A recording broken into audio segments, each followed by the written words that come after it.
दादी, लड़ नहीं रही हूँ, मैं सिर्फ अपना हक मांग रही हूँ। कहा था मैंने कि लड़की को ज्यादा पढ़ा लिखा कर क्या करना है। देख लो आज यह कैसे शर्मलिहाज छोड़कर लड़ रही। दमयंती जी तमतमा कर बोली, दादी, लड़ नहीं रही, सिर्फ अपना हक मांग रही हूँ।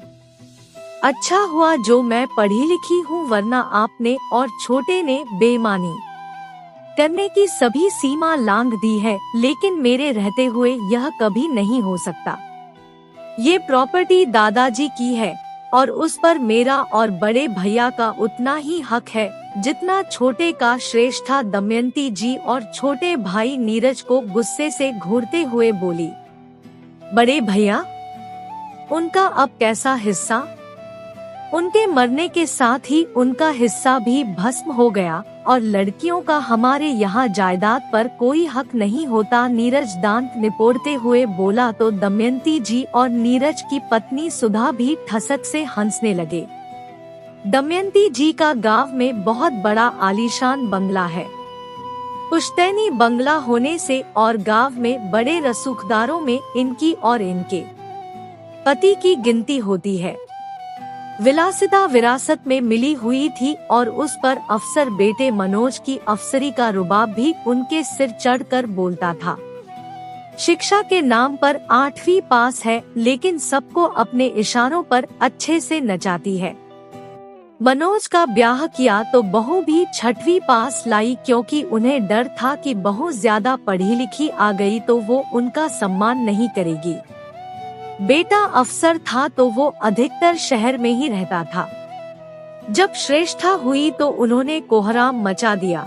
वो तो अच्छा हुआ कि उसका जन्म शहर के अस्पताल में हुआ, अगर यही गांव में हुआ होता तो उसके पैदा होते ही उसे मरा घोषित कर देती। श्रेष्ठा के होने के बाद उन्होंने मनोज के पास ही अपना डेरा जमा लिया और फिर बेटा और वारिस का राग अलापती रहती। जल्द ही उनकी इच्छा भी पूरी हुई और उन्हें अपना वारिस धीरज मिल गया और फिर 2 साल बाद एक और वारिस नीरज के रूप में मिल गया। अपने दोनों पोतों के आगे श्रेष्ठा उन्हें फूटी आंख भी ना सुहाती थी और जब मनोज श्रेष्ठा की कोई इच्छा पूरी करता तो वो कोहराम मचा देती थी। लेकिन मनोज और विमला ने अपने तीनों बच्चों की परवरिश में कभी भेदभाव नहीं किया। श्रेष्ठा ने जब 8वीं पास किया तो उन्होंने मनोज को बताए बिना ही उसकी शादी तय कर दी। तब मनोज ने समझाया कि श्रेष्ठा अभी नाबालिग है और अगर उन्होंने जबरदस्ती कुछ ऐसा किया तो बाल विवाह कराने के लिए सजा हो सकती है और वो खुद उन्हें यह सजा देंगे।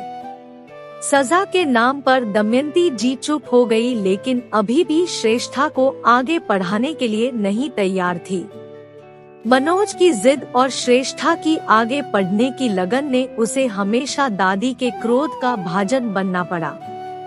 जिस दिन श्रेष्ठा ने पूरे कॉलेज में टॉप किया, उस दिन दमयंती जी सिर्फ कुढ़ने के अलावा कुछ ना कर सकी। धीरज भी पढ़ने में अच्छा था और अपने पिता के मार्गदर्शन में सरकारी इंजीनियर बन गया। नीरज पर दमयंती जी का जरूरत से ज्यादा प्यार उसके लिए घातक सिद्ध होने लगा और वो पढ़ाई लिखाई छोड़कर दिन भर दोस्तों के साथ घूमता रहता। श्रेष्ठा वकालत करते हुए ही अपने साथी वकील के साथ परिणय सूत्र में बंध गई। धीरज की शादी पर दमयंती जी ने फिर कोहराम मचा दिया। बेटी को तुम लोगों ने जैसे चाहा पाला और ब्याह किया, लेकिन धीरज की शादी अपने पसंद की लड़की से ही करूंगी।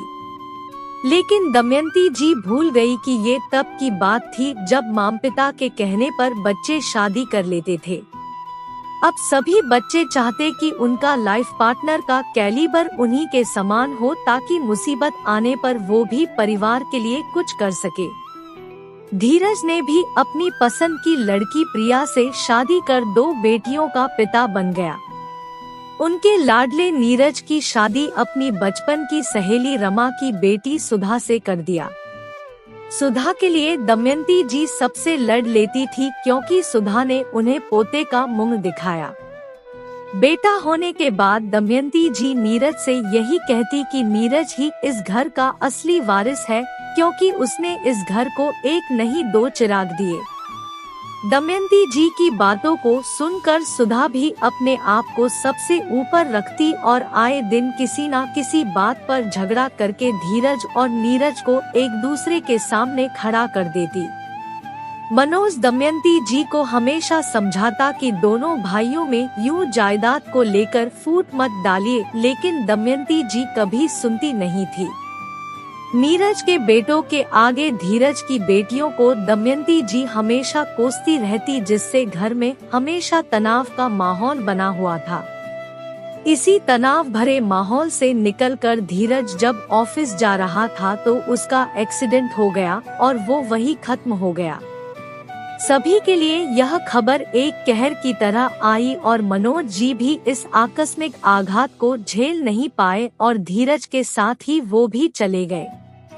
बेटा और पति की मृत्यु से विमला शॉक में आ गई और चुप रहने लगी। प्रिया अपनी 2 बेटियों के साथ दमयंती जी के सामने रोज संघर्ष करने लगी। धीरज की जगह उसे अनुकंपा के तहत नौकरी मिल रही थी, लेकिन दमयंती जी और सुधा चाहती थी कि वो नौकरी नीरज को मिल जाए। श्रेष्ठा को जैसे ही पता चला कि दादी प्रिया और उसकी बेटियों का हक उनसे छीन रही है, तो वो उनकी ढाल बनकर खड़ी हो गई। उसने दमयंती जी और नीरज के नाम कानूनी नोटिस जारी करा दिया। यह बात जब दमयंती जी को पता चली तो तिलमिला गई। दादी, वो तब की बात थी जब बेटियों को उनके हक से दूर रखा जाता था, फिर चाहे वो शिक्षा थी या जायदाद में हक। अब आप ऐसा कुछ नहीं कर सकती। आप मुझे नहीं देना चाहती तो मत दीजिए, लेकिन प्रिया भाभी और अपनी भतीजियों का हक मैं लेकर रहूंगी। अब यह आपके ऊपर है कि प्यार से देंगी या कोर्ट के चक्कर लगाकर। ये आप सोच लीजिए, श्रेष्ठा ने अपनी भतीजियों को गले लगाते हुए कहा। श्रेष्ठा के तेवर देखकर दमयंती जी, सुधा और नीरज समझ गए कि अगर हक नहीं दिया तो शायद उन्हें भी कुछ ना मिले, इसलिए सभी तैयार हो गए। श्रेष्ठा ने पुश्तैनी विरासत में से अपना हिस्सा अपनी भतीजियों के नाम कर दिया और प्रिया को धीरज की नौकरी के बदले नौकरी। दोनों भतीजियों की पढ़ाई का जिम्मा भी उसने ले लिया। श्रेष्ठा जैसी बेटियां उदाहरण होती है उन लोगों के लिए जो यह कहते हैं कि लड़की को ज्यादा पढ़ा लिखा कर क्या करना है। एक लड़की जब शिक्षित होती है तब वो अपने आसपास और दूसरे कुल को भी शिक्षित करती है। अगर घर की महिला पढ़ी लिखी है तो वह अपने बच्चों को भी शिक्षा दे सकती है। एक महिला ही आगे आने वाली पीढ़ी को अच्छा बना सकती है।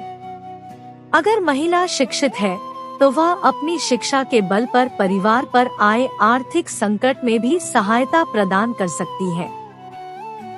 महिलाओं का शिक्षित होना अति आवश्यक है। तभी हमारा समाज, तभी हमारा देश उन्नति कर पाएगा।